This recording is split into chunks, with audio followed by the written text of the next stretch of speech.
To millions, she was the definition of television glamour, the blonde bombshell with a sharp intellect who lit up our screens and became a cultural icon of the late 70s and early 80s.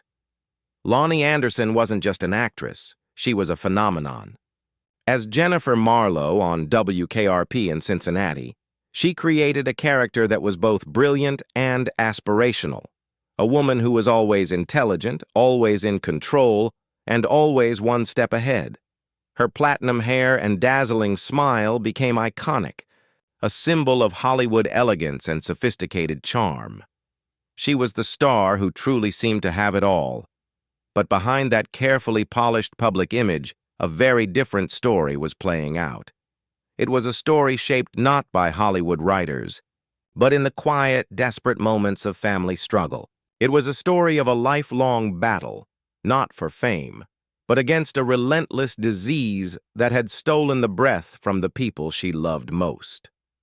When news broke that Loni Anderson had passed away on August 3, 2025, just 2 days before what would have been her 80th birthday, the official statement was brief. It cited a prolonged illness, a vague explanation that left fans with a profound sense of unease and a void filled with questions.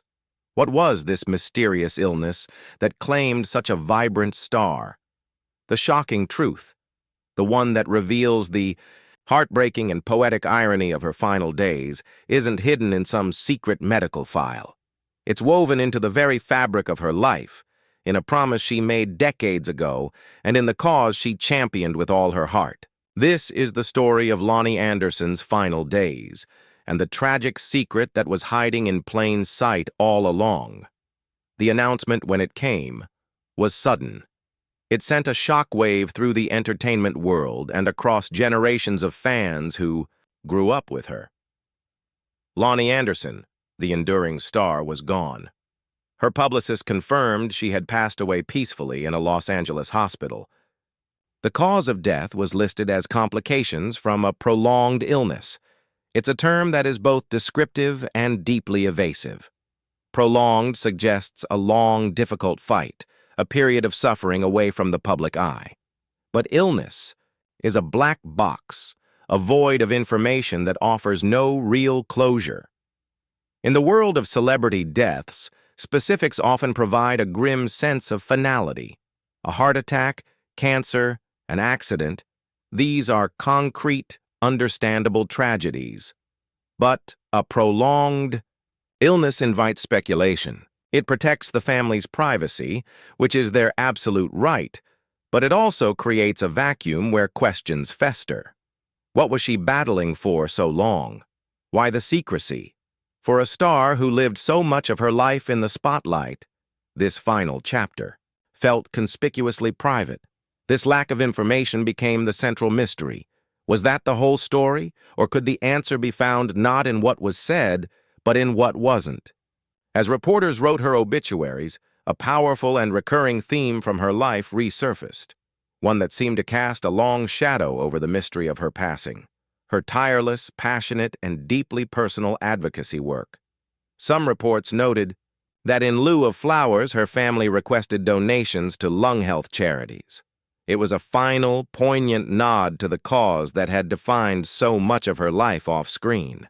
And it was right there, in her decades-long war against a specific, devastating disease, that the clues to her own tragic end may lie. To understand the tragedy, you have to first understand the triumph. Loni K. Anderson was born on August 5, 1945, in St. Paul, Minnesota, a world away from the sun-drenched glamour of Hollywood. Her father, Clayton Anderson, was an environmental chemist, and her mother, Maxine, was a model. From an early age, it was clear Loni had her mother's looks, but she also had her father's sharp mind and a grounded Midwestern sensibility that would become her secret weapon. Growing up, she was seen as the perfect daughter, beautiful and bright. She was a brunette back then, and her striking features made her a standout.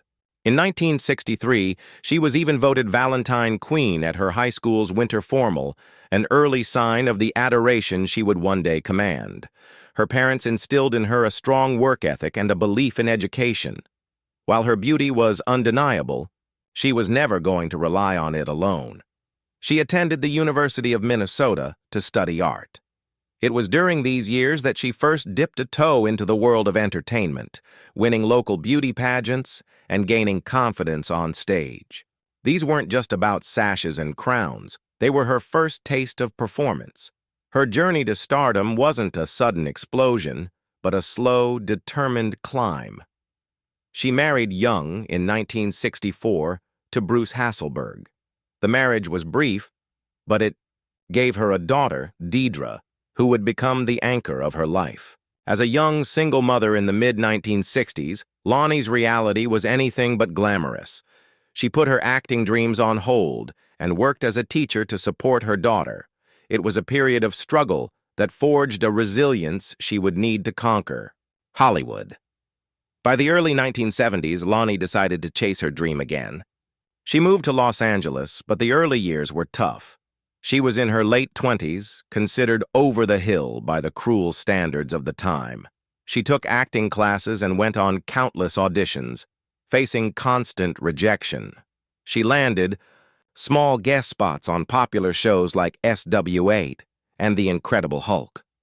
They were tiny parts, but they were a foot in the door. During this time, she made a decision that would change her life. She dyed her dark hair that signature shade of platinum blonde. And then, in 1978, the call came for a new sitcom about a struggling rock radio station in Ohio. The show was WKRP in Cincinnati. The role was for the receptionist, Jennifer Marlowe. When Loni Anderson auditioned for WKRP in Cincinnati, she knew Jennifer Marlowe was special. The character wasn't the typical ditzy sitcom receptionist. Jennifer was beautiful. Yes, but she was also the smartest, most capable person at the station. She ran the office with quiet efficiency, managed the egos of her wacky colleagues, and was fiercely independent. Loni understood that Jennifer wasn't just a receptionist. She was the real power behind the throne. She famously walked into the audition room, looking every bit the blonde bombshell, but when she read her lines, her delivery was cool, witty, and intelligent. She embodied the character's central irony. She looked like a pinup but thought like a CEO. She got the part on the spot. It was the role that would not only make her a star but also shatter the dumb blonde trope on television. WKRP in Cincinnati. Debuted in September 1978, and was a huge hit. Loni Anderson, as Jennifer Marlowe, became the show's breakout star. Audiences were captivated. Men loved her beauty, but women admired her power. Jennifer Marlowe never made the coffee. She famously couldn't type. She was paid the highest salary at the station, a running gag that was also a subtle commentary on her true value. Loni's portrayal was a masterclass in subtlety, earning her 3 Golden Globe nominations and 2 Emmy nominations. She made Jennifer more than a caricature. She made her a role model. In an era when female characters were often defined by their relationships with men, Jennifer was her own woman. The success of WKRP catapulted Loni into a whole new level of fame. She became one of the most recognizable faces of the early 1980s, a style icon whose glamorous wardrobe and perfect hair set trends. To the public, she was living a fairy tale, but beneath the surface, 2 powerful forces were gathering, each destined to tragically shape the rest of her life. One was a private shadow of disease, the other a public storm of obsession. Long before Loni Anderson was a household name, she was a daughter watching her parents fight a slow, suffocating battle. It was a fight against an enemy she couldn't see, but whose effects were devastatingly clear. Both of her parents were heavy smokers, and both developed the consequences of that habit. Her mother suffered from chronic bronchitis, and her father battled emphysema, conditions that fall under the terrifying umbrella of chronic obstructive pulmonary disease, or COPD. For anyone who hasn't witnessed it, the reality of COPD is hard to imagine. It's not just a cough. It's a progressive disease that slowly robs a person of the ability to breathe. Every breath is a struggle. Walking across a room becomes a monumental effort.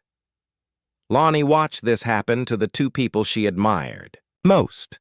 She saw her vibrant parents become prisoners in their own bodies, reliant on oxygen tanks, terrified of a simple cold that could turn fatal. This experience became a defining trauma of her life. She spoke about it later with harrowing clarity, describing the helplessness of watching her father struggle for every single breath. This wasn't some abstract health issue. It was the soundtrack of her family life. The wheezing, the coughing, the hum of an oxygen concentrator. These were the sounds etched into her memory. Even as her star was rising in Hollywood, this shadow followed her. While the world saw the glamorous Jennifer Marlowe, Loni carried the heavy knowledge of what was happening back home. It ignited a fire in her. She knew she had a platform, and she made a silent promise that if she ever had the chance, she would use her voice to fight the disease that was destroying her family. The seeds of her future advocacy were planted in the fertile ground of personal pain. It was a battle she thought she was fighting for others. She couldn't have known that one day she might be fighting it for herself. While the private tragedy of her parents' illness unfolded, a different kind of storm was brewing in public. As Loni's fame peaked, she fell in love with one of the biggest movie stars in the world, Burt Reynolds. He was the charming #1 box office draw. She was America's favorite TV blonde. Together, they were a celebrity supernova, a golden couple whose every move was documented by the press. They met on a talk show, and their chemistry was instant. Their romance went public with their 1983 film, Stroker Ace. The public couldn't get enough. They married in 1988 in a lavish ceremony and adopted a son, Quentin, solidifying their status as Hollywood royalty. But the pressure of being such a famous couple was immense. Their lives were lived under a microscope, and every rumored argument was tabloid fodder. The fairy tale shattered in 1993 when they announced their separation. What followed wasn't a quiet split, but one of the most bitter and public divorces in Hollywood history. It became a brutal war of words played out on magazine covers and national television. There were shocking accusations from both sides, including infidelity, financial mismanagement, and drug use. For Loni, it was devastating.